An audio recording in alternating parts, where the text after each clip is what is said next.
घने सरसब्ज जंगल के बीचों बीच एक नन्हा हाथी राजू अपने जानवर दोस्तों के साथ खुशी से रहता था।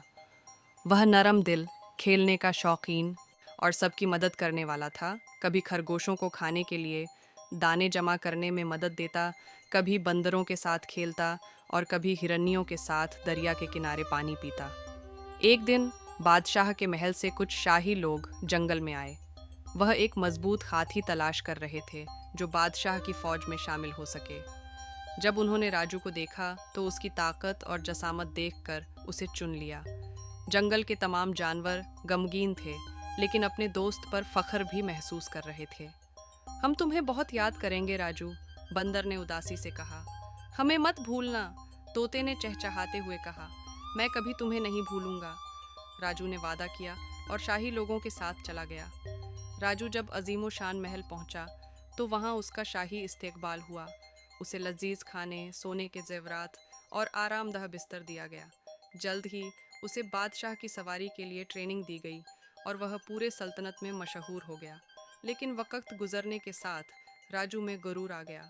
अब वह अपने पुराने दोस्तों को याद न करता और जब जंगल के जानवर उससे मिलने आए तो वह उनसे बहुत कम बात करता।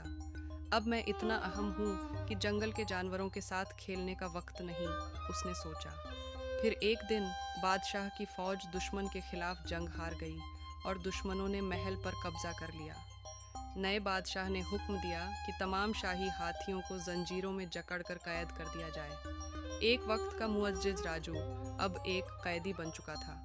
वह तन्हा और खौफजदा था। उसे अपना जंगल, अपनी आज़ादी और सबसे बढ़कर अपने दोस्तों की याद सताने लगी। एक रात राजू को कुछ जानी पहचानी आवाज़ें सुनाई दीं। उसके जंगल के दोस्त उसे बचाने के लिए आ चुके थे। बंदरों ने अपनी चालाकी से जंजीरें खोलीं, खरगोशों ने पहरेदारों को उलझाया और हिरनियों ने राजू को जंगल के रास्ते दिखाए। जैसे ही राजू अपने प्यारे जंगल में पहुंचा, उसने अपने दोस्तों को गले लगा लिया और आंसू भरी आंखों से बोला, मैं गलत था कि तुम्हें भूल गया। सच्ची दोस्ती दौलत और शोहरत से ज़्यादा कीमती होती है। उसके दोस्तों ने उसे माफ़ कर दिया और उस दिन के बाद राजू ने कभी गुरूर को अपने दिल पर हावी नहीं होने दिया। कहानी का सबक: शोहरत और कामयाबी हमें कभी उन लोगों को नहीं भुलानी चाहिए जो हमारे बुरे वक्त में हमारे साथ थे। सच्ची दोस्ती हमेशा कायम रहती है।